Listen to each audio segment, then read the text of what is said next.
Hey everyone, it is Wednesday, and you know what that means. We bring back your favorite guest, Anna Kelly. How you doing, Anna? I'm great today, Michael. How are you? I'm doing very, very well. So yeah, I think there's two things where I want to talk about with you. One is, as I started on Monday with Greg, I'm kind of admitting that maybe my thoughts on multifamily were wrong in late 2019, or at least different, right? The environment in December is different than August. I think we all know that. Oh, But I yes. but I think there's an investable trend there that I'm starting to appreciate. So we're going to talk about that. And then you just posted an article with some scary numbers about some of the different classes A through C. So we'll close on that topic. Does that sound good? Absolutely. Let's do it. All right. So what I'm thinking or postulating now, and I share this, my ideas are still forming, but I am clearly seeing the Bay Area shrink. San Francisco, even LA has some bad news. New York, where my daughter is, shrinking, right? People are exiting. I'm having subscribers tell me about moving trucks and all of this stuff. So clearly, at least at the moment, there's urban flight. Big cities, bad. Suburbs, good. I'm seeing this in all kinds of numbers. First and foremost, everyone, or at least most cities, their MLS is record low inventory, right? Single Yeah. family homes, record low. A lot of my competition when I lose are to owner occupants, like 9 to 1, right? It's never been that kind of 90%, 10% ratio. So what I've started to think about is what is going on? If there's really that many people moving to the suburbs looking to buy, right? They were renters in San Francisco and they're owners in Fresno. And I use that as an example for the rest of the country. Sure. Is there an investable trend there that is multifamily? Because what's going to happen is housing values will rise, people will still be coming in, and that means you need apartments. And at least in Fresno, there's been some Class A stuff built over the years, but there's really not a lot of new Class Bs and no new Class Cs. The affordable housing market for apartments is nothing. So I'm wondering if there's an investable trend there I should pay more attention to. So lots there. What do you think? Yeah, I think you're onto something. I mean, there's definitely been a flight already out of certain big cities, especially cities that were hard hit by COVID and Hmm. cities that are very, very liberal cities where there's been like a little more intrusive lockdowns and businesses and churches and Yeah. landlord moratoriums on evictions and things like that. So Hmm. you're seeing a lot of movement, mass exodus from big cities like New York City, for example. Hmm. And a lot of people are moving out of the state into the suburbs, into cheaper areas, like we talked about last week. But also for those that don't want to quite go that far, they're at least moving into the suburbs where it's a little less crowded, Sure. where they've got a little more space. They feel like, okay, if I'm going to be stuck in the house, let me be stuck in a house where I've at least got a backyard and I can go take a walk. Yeah. Um, so we're definitely seeing that, and it's happening across the country. I've seen news articles on it every few days of people leaving. I'm also looking at properties all the time to see where else might I want to invest to diversify my portfolio a little bit regionally, especially in light of COVID and the Hmm. fact that you have pockets of the country that are hit harder than others. Hmm. And I'm seeing the same thing. A lot of houses are now being sold in the suburbs, and then they're gone in a day or two. Yeah. And so there's more supply. I'm sorry, there's more demand and less supply, it seems, right now, Hmm. despite the fact that interest rates are so low and it's an incentive for people to move. Yeah. And then I think a lot of the people that are still moving, they're still moving in the same areas. They're just buying, a different house or a bigger house. So there's definitely opportunity there. I'm seeing that. Yeah. Um, I think the question becomes, Michael, how many of those people are singles versus families? So Mm. the families that can afford it are going to go look for, a house in the suburbs. The singles, I think by and large, because of the lifestyle, singles and young married without kids, Hmm. I think a lot of people are still going to stay in the cities, but Mm. maybe they choose where they live, a little bit differently. They're still going to want to live and hang out at the same places. And I think that there's kind of this pent up desire to get back to life. Like, I want to go back to the restaurants. I want to start getting together with my friends. I want to go Yeah. shopping again. So I think you're going to have a pocket of the economy that they're never going to leave the city. They want to stay there. Hmm. So Hmm. I think as long as you're in a really nice area of the city, Right. I think you'll still always have strong demand. But to your point about supply, there's not going to be a lot of supply for those that do want to go to the suburbs. And because it's going to take some time for the building permits to come up. So if you've got something that's rental housing now, Yeah. you can probably raise your rents, fill them very, very quickly while we're waiting for developers to start seeing the opportunity and take a few years to get their permits and finish their construction projects. Yeah. And again, I use Fresno only because it's the market I'm in. But when we talk about Fresno, think any suburb across the country that has a net migration in. And again, you're right, because I talk to brokers almost every day, brokers and agents, right? They're different technically, but they're the same to me. And they're all telling me about, hey, I talked to, another Silicon Valley person called me, or someone from LA, right? Because Fresno's almost in the middle of California. Sure. And they're telling me about people coming in. And again, for the most part, these folks that are coming to Fresno were renters in either LA or San Francisco, meaning no backyard, close to the neighbors, all of that. And now they're owners. And, oh, by the way, their monthly payments go down, right? I just read an article yesterday. It was like $2,300 for a 1-bedroom in San Francisco. They're getting mortgages, under 3%. So their payments are, $1,500 or something. So. Yeah.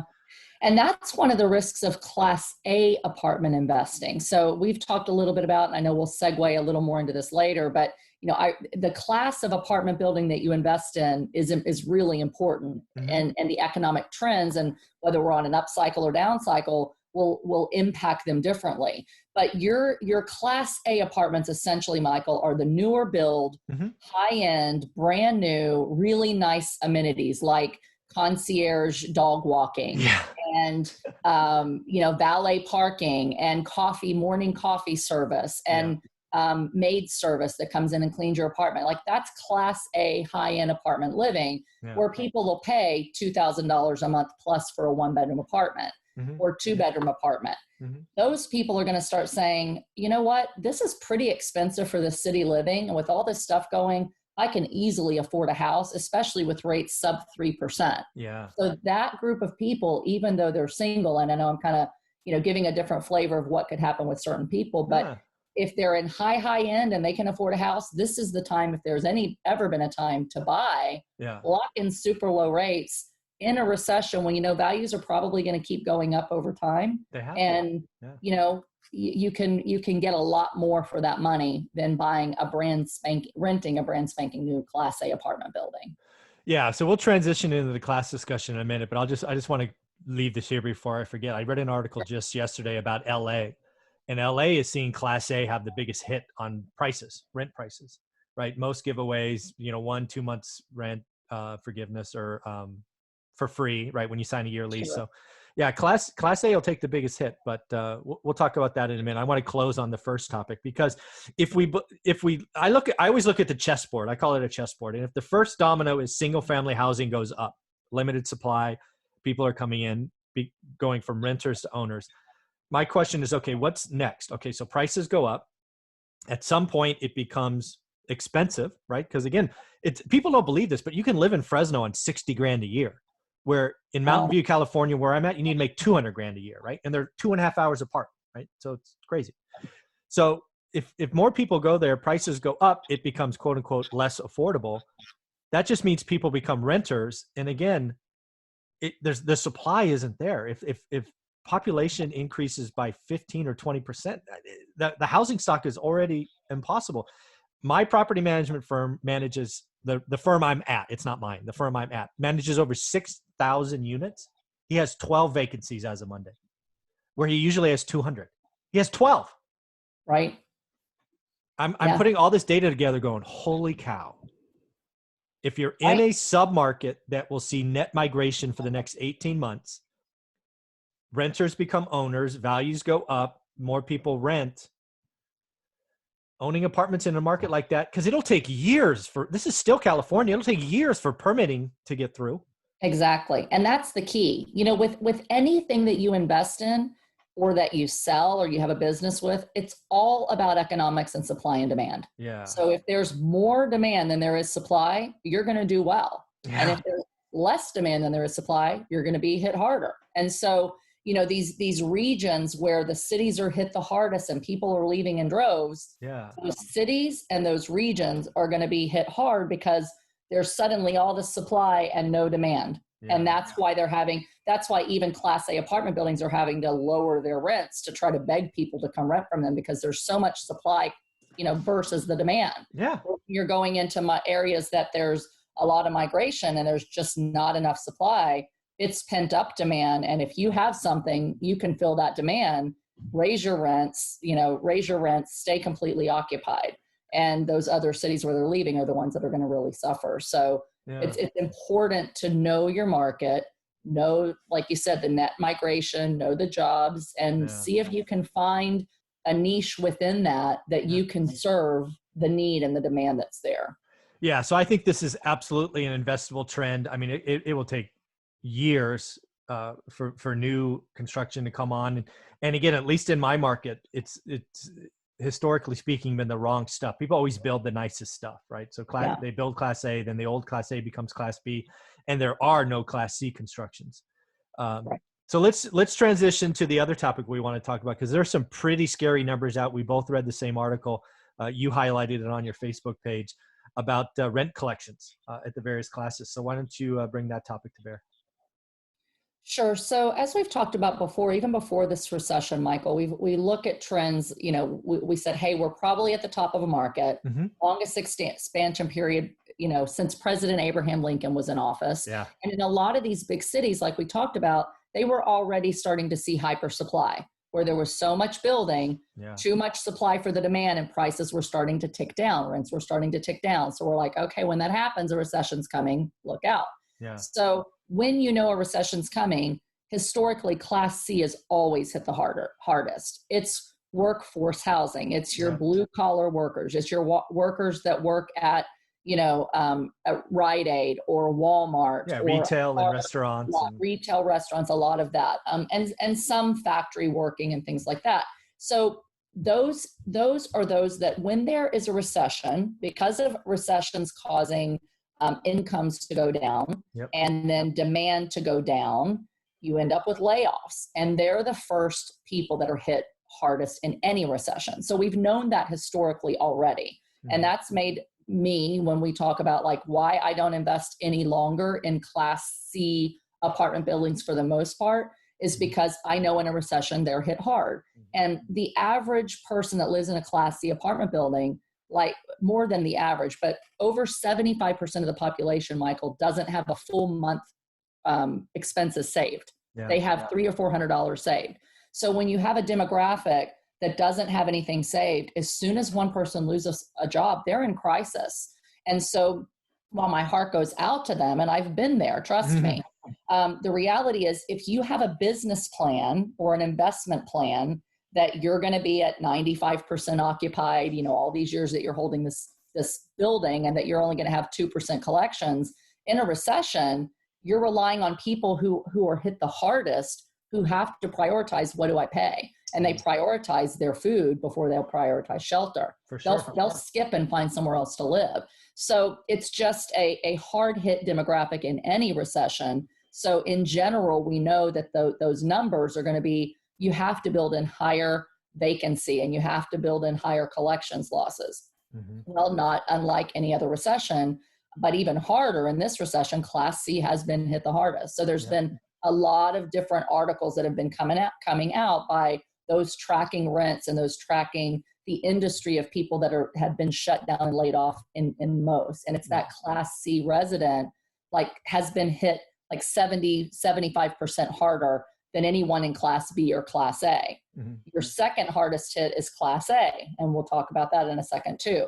But the Class C renters nationwide, and yes, there's exceptions to this that are regional that vary, but nationwide, Class C apartment renters paid less than 60% of them were able to pay rent in June, and less than 40% were able to pay rent in July.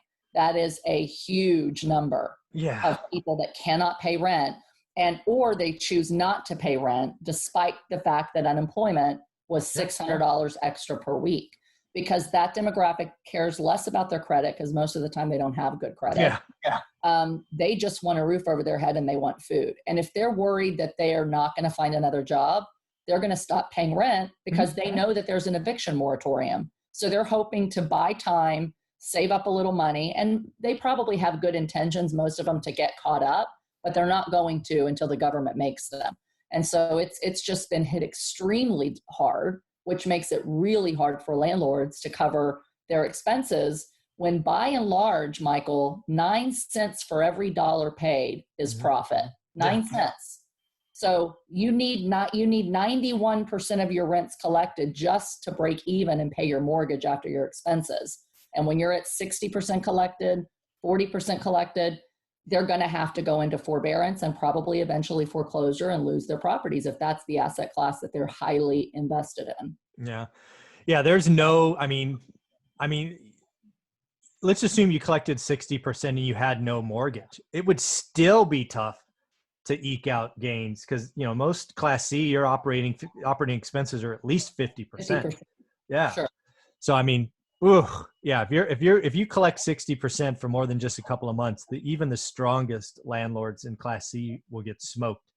And absolutely, because we've never anticipated more than about 10%, you know, vacancy in collections. Like that's the standard, you know, appraisal that if it's a Class C area, build in 10%, you collect 90% all day long, even in recessions. We saw a pandemic, which is like a recession on steroids. So, and again, different regions, I have certain people that say, hey, we're still fully collected. It's because of the supply and demand. Exactly. If you're in a region that is Class C, but there's not very much supply and people have nowhere else to go, they're going to pay rent because they don't want to end up homeless. But if you're in a Class C area that has 4 or 5 complexes right around you, you're just going to skip one and you're going to go to the other.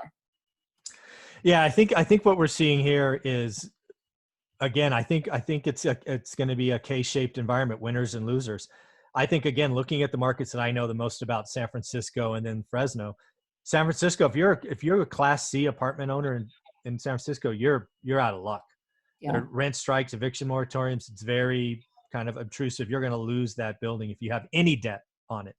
Yeah. In Fresno, I would say about half my stuff is Class C, half is Class B. And as of this morning, I looked at the number. I get them daily now. We're actually collected ahead of June, and June was 90, 4 or 5%. So, you know, knock on wood, we're feeling okay. But I did just do a video because I actually went back and looked at the numbers. Probably as of right now, we have $30,000 in rent owed to us from a couple of tenants who haven't been paying since February. And, you know, where we usually would have maybe 1 or 2 evictions every 6 weeks, maybe one every 6 weeks. If this thing ever gets lifted in California, we'll probably have 10.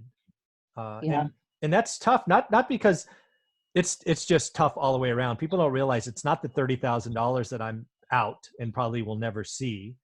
It's the $10,000 I got to spend on the attorney, right? $1,000 each. And then the real kicker is I get kicked in the teeth for between $2,500 and $4,000 for a unit turn. Right. You know, so I'm out $100,000.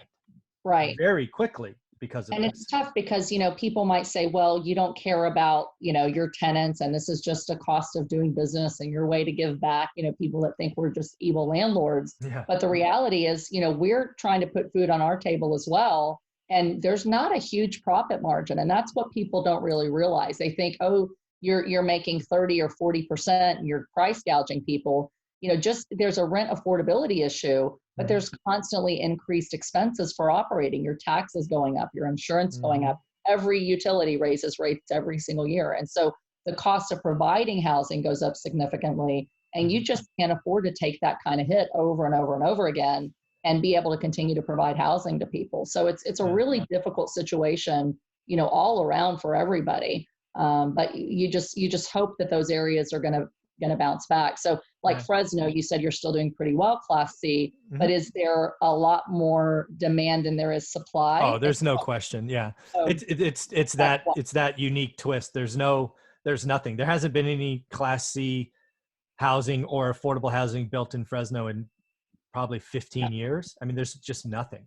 And I think that's the key. I don't see anybody talking about that's the reason. Some regions are doing better than others, but I really think that's the key because I still have some what I call Class C buildings, but they're in Class B areas. Yeah. So, you know, they haven't been hit quite as hard. And I still have a few tenants that haven't paid.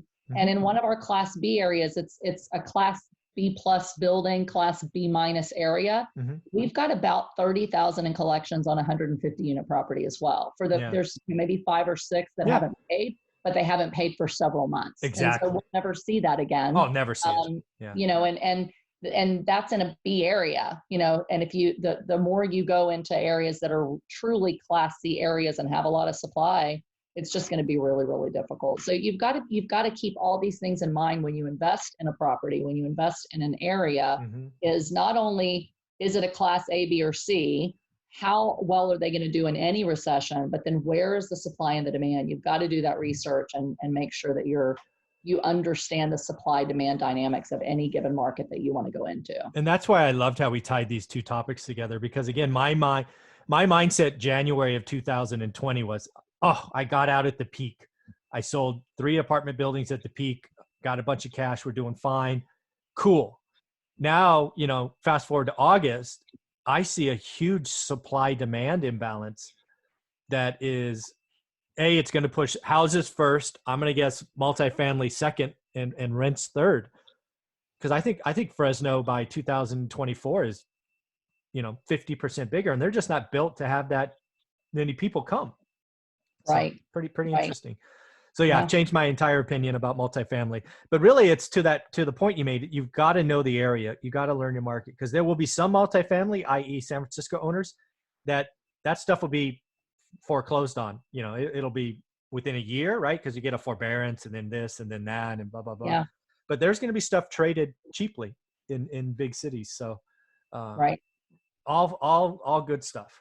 Yeah. Yeah. And, you know, even Class A, one thing to just point out though, is when you go into Fresno and you start with Class A, you know, they're going to be really expensive to buy and to build initially, because construction costs are up high too. Yeah. So you're kind of playing this, when you go into building new, you got to play this kind of long game approach that, you know, it's going to fill up real quickly, but over time, as more and more building come, you know, you might struggle with occupancy a little bit, you know, and then eventually you become the Class B, you know, player in that area. So they're great long-term buy and holds, like new construction Class A. Yeah. But if you can start eating up some small houses or small multi-units that are in these suburbs already, that's where you can kind of be in that, like the new Class A area that everybody's moving into, have a little bit older stock, and be essentially, you know, a Class B to C building in an A to B area.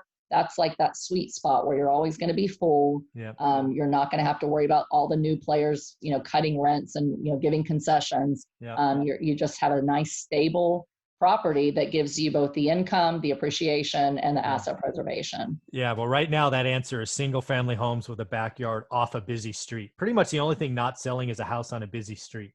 Right? Yeah. If you're in a nice area, Class A, Class B area, you get a house, they're renting the fastest I have ever seen. And I've been doing it 20 years there. So I'm looking to buy houses. Unfortunately, all these freaking owner occupants are outbidding me by like 20 or 30 grand. It's crazy. Because interest rates are so low. And that's why the government's keeping interest rates low, by the way. Oh yeah. So if this was happening in a higher interest rate environment, we wouldn't be seeing this trend, because people wouldn't be able to afford to move to the suburbs. So, you know, and the Fed said they're going to keep rates low for the foreseeable future. So I think that prevents a mass housing crisis and values going down as quickly as we thought they might, by keeping those interest rates low. So let's hope for the best. Yeah, let's close on this topic. The other thing I'm thinking about for the first time is I could see owner occupants being 70% of the market, right? Historically, it's been 66, 67% renters and owners. I really do think there's a huge swath of Class A tenants that were renters and big city tenants that are moving to the suburbs that will become owners. And I think owning a home is a good thing, right? I think it's an asset for most people. I think it's a forced savings account. So I'm really happy to see that. I'm really happy because I happen to be in a metro that's going to increase in value. Don't get me wrong, but I'm happy for those homeowners. Sure. Yeah, it's a great time, you know, as long as you have a job that's stable. I mean, that's the scary part. The thing that might prevent some of this happening super quickly is people still being a little afraid that they could buy a house and then lose a job, where if they're renting, they're kind of more transient. They could relocate somewhere else. So that might slow it a little bit. Yeah, that's why I see this being at least an 18-month trend, because, you know, knock on wood, I hope we're all feeling better in 6 months, whether it's a vaccine or a treatment or something. And then we have another year, because the Fed's going to keep rates low for a foreseeable future. Read probably the next election cycle. Right? It's going to be a long time. So yeah, I think this momentum we're seeing now, just like housing in 04, 05, 06 has a years to run. Sure. Yeah. Okay. Does that Yeah, I make agree. sense? Okay, It cool. does. Sweet. All right. Well, thank you very much. I think this is a great conversation, and thank you for helping me crystallize my thoughts. You're so welcome. It's always great to be with you, Michael. Thank you.